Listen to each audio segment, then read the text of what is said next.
មកហូបគ្រឿងផ្អាប់ចេះប្រហុកផ្អកត្រីប្រៃម៉ាំអីហ្នឹងបងប្អូនណៃមនុស្សស្រីបើសិនតែថាណាគួរតែជៀសវាងបានណាគួរតែហាមចិត្តឲ្យបានច្រើនបំផុតជាងញ៉ាំបើគិតទៅខ្ញុំមកចូល2ឆ្នាំហើយខ្ញុំមិនដែរញ៉ាំឯបងប្អូនអើយម៉ាំមកខានញ៉ាំឡើងយូរណាស់ហើយតាំងពីខ្ញុំចាប់ផ្ដើមតងូនរហូតមកដល់ខ្ញុំសម្រាលកូនហើយបានមកខួបនេះដោយសារតាមរយៈនេះគ្រុនសាបមាត់សាបក៏ខ្លាំងមែនតើញ៉ាំហូបអីក៏សើបានដែរដល់ពេលថ្ងៃហ្នឹងនឹកឃើញនាងចង់ឃ្លានញ៉ាំម៉ាំក៏នឹកឃើញអញ្ចឹងទៅធ្វើញ៉ាំម្ដងទៅព្រោះដោយសារតែខ្ញុំមិនមែនថាញឹកញយអីទេបងប្អូនយូរម្ដងមកកាលប៉ុន្តែមុននឹងធ្វើហ្នឹងសួរប្តីទៀតថាប្តីចង់អត់ព្រោះដោយសារតែមុំហុំអញ្ចឹងប្តីខ្ញុំគាត់អត់ចំណូលទេតែដល់ពេលសួរគាត់ទៅគាត់ថាគាត់ចង់ដែរតាអញ្ចឹងទៅក៏ត្រូវដងត្រូវផ្លែគ្នាសម្រាប់ចិត្តថាធ្វើហ្មងទៅតែប្តីខ្ញុំហាមមួយទេបងប្អូនហាមលេញ៉ាំឆៅគ្រឿងរបស់ផ្អាប់ចេះមិនសូវល្អសម្រាប់សុខភាពហើយវាប៉ះពាល់ដល់ផ្នែកសម្រស់ដែរបងប្អូនពេលខ្លះយើងញ៉ាំទៅវាអាចបង្កទៅជាកើតមុនកើតអីចឹងទៅប៉ុន្តែបើសិនជាសម្រាប់អ្នកចូលចិត្តវិញហាមចិត្តមិនបានទេបងប្អូនអើយដូចជាគ្រឿងបុកល្ហុងបុកប្រហុកអីហ្នឹងចូលចិត្តខ្លាំងមែនតើខ្ញុំនេះអីហ្នឹងកំពូលហើយប៉ុន្តែតាំងពីខ្ញុំទៅសាយខ្ចីមកខ្ញុំកាត់បន្ថយបានច្រើនណាបងប្អូនខ្ញុំអត់សូវញ៉ាំបានទេបើ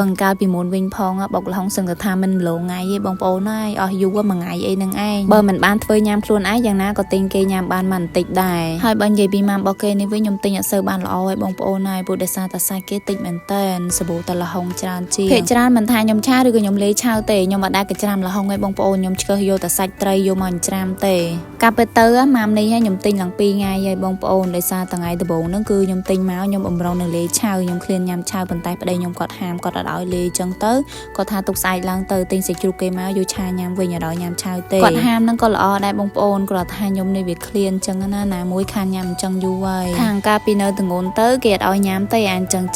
ខ្លាចប៉ះពាល់ខ្លួនឯងឬក៏ប៉ះពាល់ដល់កូនអីចឹងទៅប៉ុន្តែឥឡូវហ្នឹងដល់ពេលកូនចេញមកក្រៅហើយគេនៅតែហួងហែងទៀតអត់ឲ្យញ៉ាំចឹងទេតែទៅដឹងថាប្តីហាមហ្នឹងគឺគេបារម្ភពីយើងនឹងឯងគាត់ថាពេលខ្លះវាឃ្លានសឹងតែថាត្រង់មិនបានហ្នឹងបើនិយាយពីបន្លែវិញញ៉ាំត្រូវជាមួយនឹងម៉ាំជាហ្នឹងអត់មានអីច្រើនទេបងប្អូនមានតែសណ្តែកគួរត្រប់ទៅសក់បើមិនជាមានស្ពៃក្តោបទៀតណាក៏ត្រូវគ្នាដែរបងប្អូនទាំងអស់គ្នាហៅតែម៉ាំជៀនឬក៏ឆាម៉ាំត្រង់ហ្នឹងជួយប្រាប់ខ្ញុំផងព្រោះខ្ញុំអត់សូវច្បាស់ដែរខមមិនម្នាក់មួយមក